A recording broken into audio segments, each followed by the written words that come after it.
Morning everyone, it's me B at Kelly Sunflower. So I thought I'd hop on today and do a flip through and first impressions of one of my latest tarot decks. And this deck is called the Sweet Foragers Tarot by Sam Rook. So I've had this deck on pre-order for quite a while and I was looking forward to receiving it. So I had a lot of joy when it came yesterday. So Sam Rook is sometimes called Sam West, and I've got 4 of her other decks. She also had a few decks on Kickstarter that went mass market. So I'm going to show you what I have for Sam Rook first before I go into this flip through. So the first deck that I have is called Cosmic Cunt, and it's got Samantha West on the box, but it's Sam Rook, as I said earlier. So this is the mass market edition, but she did also have this edition on Kickstarter with the same box and everything. The next Samantha Rook deck that I have is called the Foragers Tarot. This is a mass market version to her indie tarot, which was also on Kickstarter. Her indie tarot was called the Penelope's Tarot. Penelope is Sam Rook's daughter. The only difference between this edition and the indie version is the size. I think the indie version was a standard tarot size, whereas this one is a pocket size. So the Rainbow Moon Tarot was also originally an indie deck, and it was called the Marble Moon Tarot. I almost backed it. And there's not much difference between both decks apart from the title.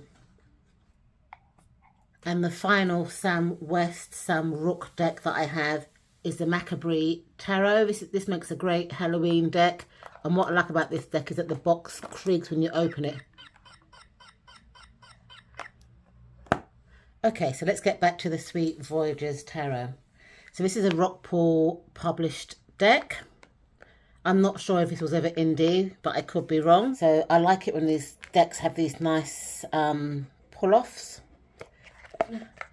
So you get the guidebook and you get the cards, which are edged in the lovely green. So this book is 172 pages.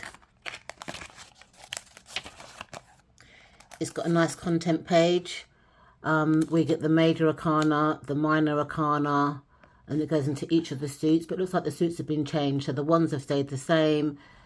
The daggers are the swords, the cups, and then the crystals are the pentacles. And it talks about the Sam Rook as well at the back.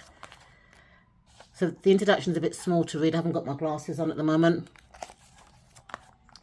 There's a couple of pages for the introduction. Then it goes into each of the cards. So it gives you like a nice picture, gives you a blurb. Again, I can't see this. This is written quite small, which is a shame because I don't like the print to be too small, but that's just a small thing. So let's have a look at the author, because I like to read the author. Look at her lovely glasses. Okay. Sam Rook is an artist, designer, and illustrator located in Providence, Rhode Island, born and raised in New Jersey. Sam grew up with a love of art and creating things with her hands. Sam was gifted her first tarot when she was 15, and her journey as a witch grew from there. Her artwork became interwoven with her spirituality. As she got older, she received a master's degree in interior architect, but always felt called back to a more free form of artwork. Now Sam specializes in tarot deck creation and occult-inspired artwork. She has created 5 tarot decks and holds workshops on modern tarot art and interpretations. And then it gives you her website. It's got the 2 stores at the back there. Okay, so let's have a look at these cards. They are like pocket size, so I'd say like the size of a playing card deck or a pocket size deck. Love the backs of the cards. I also love the edging. Isn't that a beautiful green? Let's go through these cards. So each card has got the number and the name of the archetype.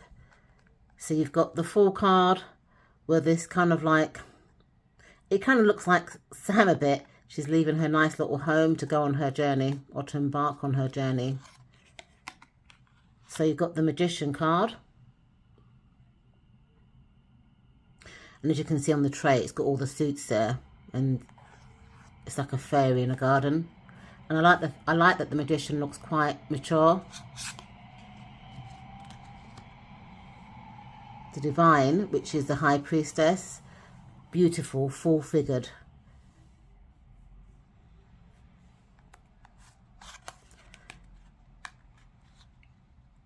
The Empress, is it a merman?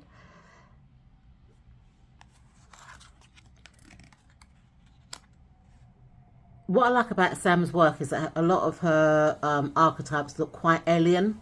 So this is the Emperor, which to me looks more like the devil.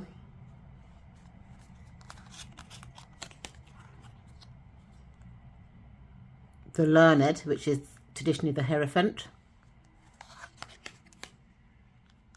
The Lovers. It's an interesting depiction of the Lovers card.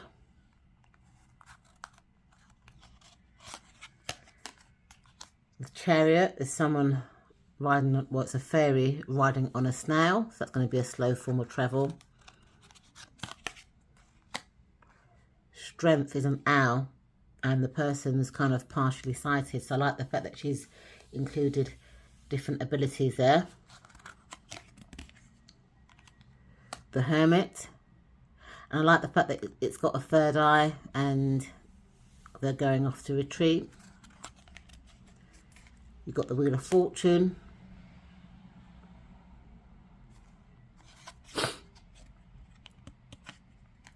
Justice. So this person's turned away. Because you know, normally in the traditional deck, the Justice card is blindfolded, but in this card, it's got its back away, so it's not looking. So this person's not looking, and there's an axe there. Probably that's to cut through the injustice or whatever, or to make things fair. You've got the Hanged, which is a person hanging from a tree with a snake around them.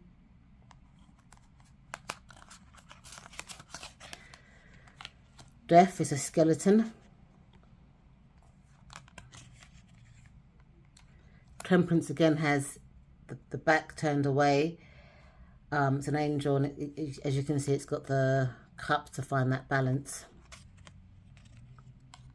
The Devil, you know, it's got the Capricorn horns and the chain around the neck. It looks like it's in space or something. The Tower is a tree house, which I like, with flames coming off the top. The Star, wishing upon a star. The Moon. I love the eyelashes and the lipstick, beautiful. And even the facial features, quite nice. The big lips. The Sun looks like a bit alienish.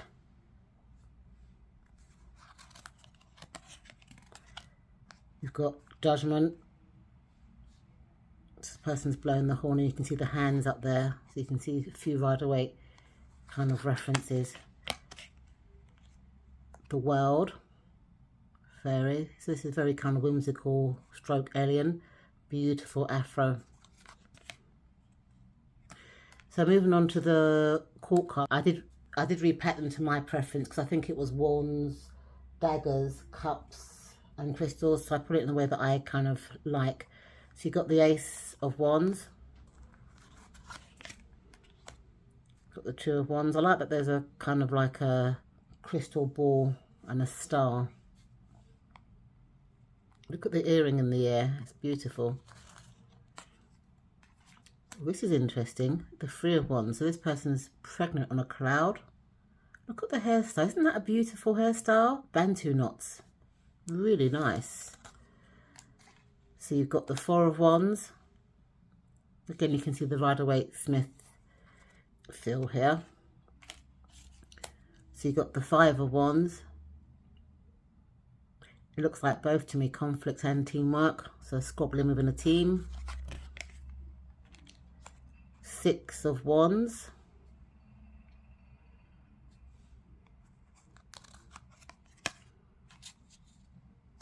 Seven of Wands.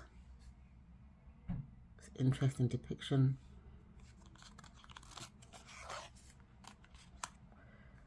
Eight of Wands, so that fast movement. And you've got the Nine of Wands. This person looks quite tired and haggard. It's got bandage there and everything.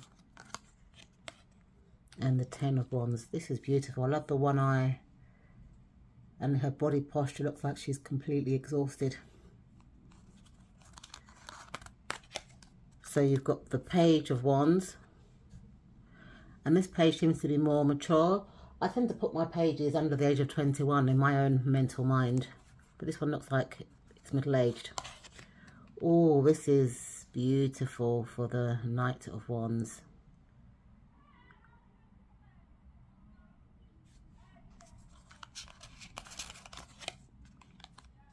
The Queen of Wands.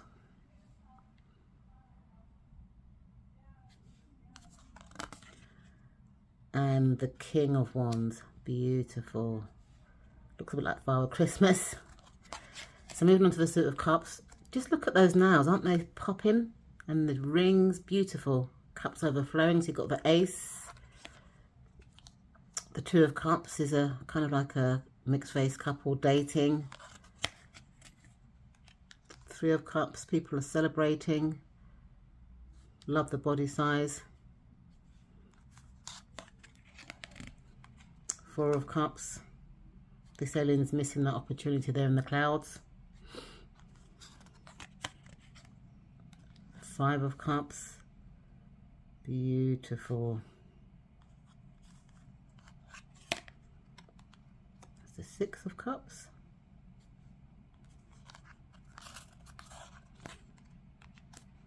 Seven of Cups.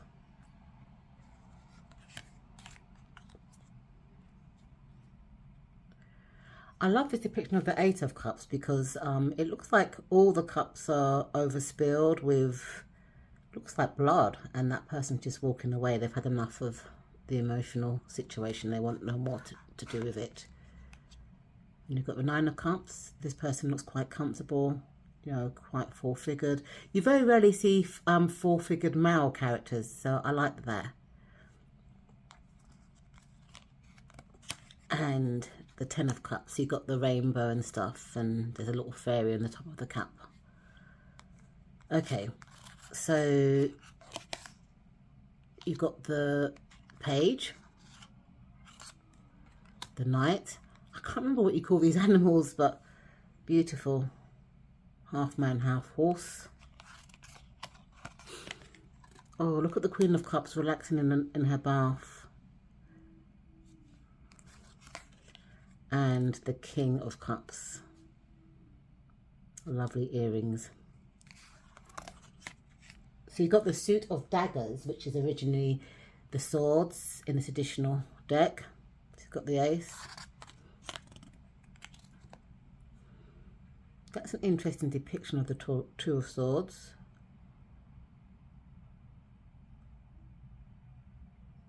So the person's, looks like the archetype is closing their eyes. And there's two swords, one in front, one behind. Oh, I love this Three of Swords. You know, you see all the tears there and for the pain. Look, that looks like blood as well. Interesting. This person's resting, taking a nice rest in a coffin, it looks like. Five of Swords.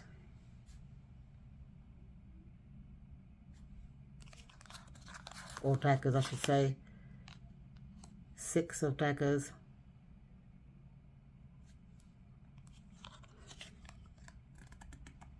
Seven.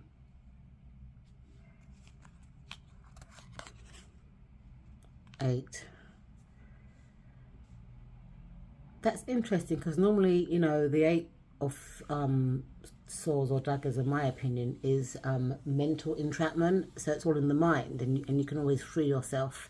But in this one, this person's tightly bound, and the swords are right next to him, so it's going to be very difficult for him to free himself. So maybe he needs work in order to have that freedom. So you've got the 9 of daggers, and this person looks like they're meditating. And the 10 of daggers, and a pool of pink water. So moving on to the court cards, you've got the page, it's a fairy,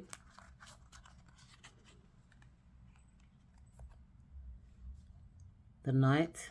I just can't remember what these horses are called. Half horse, half human. You've got the queen.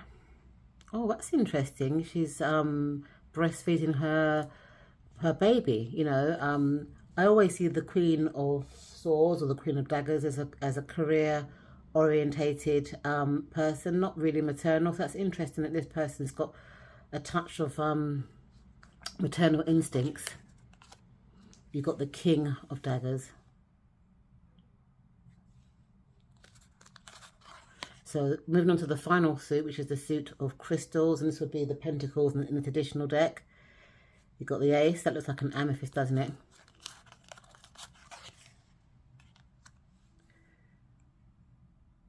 The 2 crystals, the 3 of crystals. So these are people, you know, doing an apprentice, probably in gemstone. Got the 4 of crystals,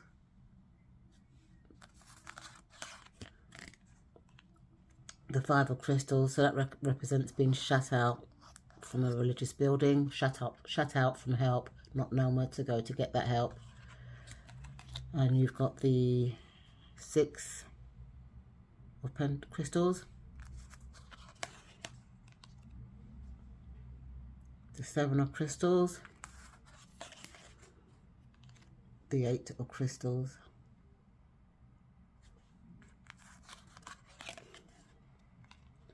the 9 of crystals.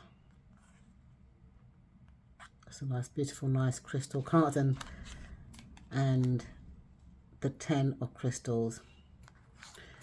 So moving on, you've got the page. So all the pages look mature in this deck, or most of the pages. You've got the knights, and all of the knights seem to be the horseman archetype, which I can't remember what it's called. You've got the, oh, isn't that beautiful? The queen of crystals and the king of crystals. Wow. Give it a shuffle, and let's see what deck I'd pair it with before I give you my first impression. So they shuffle quite well. As you all know, I'm an overhand shuffler. Look at that noise, click, click, click. And I think a riffle shuffler, because of the size, and a bridge shuffler would also have no problem shuffling this deck. If I was to pair this deck, I'd probably pair it with the Foragers Tarot, or if you've got the Penelope's Tarot. And my reason being is because they're both kind of whimsical decks, both small, and they've both got similar, in my opinion, colour palette. So there's quite a lot of, you know, pinks and blues. So I think these two would pair very nice in a reading. I also feel as well that because of the green kind of edgings on both the decks and the kind of alien archetypes, this could also pair very well with the Cosmic Cunt, which is another Sam Rook stroke Sam West tarot deck. So in a nutshell, this sweet Foragers Tarot would pair well with Sam's Cosmic Cunt tarot deck and the Valeria or Penelope tarot deck. But I'd say more the Valeria because it's pocket size. The Penelope deck is more of a standard tarot size. Okay, so what are my first impressions of this deck? I love it. It's very, very whimsical. I think that Sam Rook has a signature art style which I actually like. It might not be for everybody, but it's actually for my taste. And what I like about this deck is that it's very inclusive. So even though it's like alien and kind of whimsical and kind of fey, you do have like body shapes. You do have different sort of races of people, and you have quite a lot of male energy in this deck. So, because most tarot decks, even if they do have male energy or male archetypes, it always seems to be like a couple of male archetypes, or it might have endogenous archetypes that could be either they, them. I love that, you know, that they're using different types of fae, so like fairies and mermen or mermaids. Look at that beautiful full-figured empress, beautiful. And, you know, with the age, you know, a lot of the pages in this deck are, beautiful fairy, are on the mature side. She's also, what I like as well with this deck is that there's also different types of ages. So this person, that looks like they're in their 30s, yeah. There's more older people that look like they're over 40, you know, mature. And there's younger people as well. Like this looks like a teen. I just can't remember what this this archetype is called. Like that all the knights are half horse and half man, like Sagittarius. Look at this beautiful Queen of Cups relaxing. She looks like she's in her 30s as well. It's just a beautiful deck. Look at the nails. There's a lot of detail, you know, a lot of rings and nail art, which you know that I like. I also like the color palette as well, which is kind of like pinks and purples and greens. It's just a very beautiful, beautiful deck. My only issue that I have with this deck, if I'm going to have a negative part to it, is just the guidebook. And it's just that the print is just a bit too small for my kind of eyes. And also, you know, this sort of print on white paper. So you've got like a blue print on a white paper, and the contents, you have to kind of double take.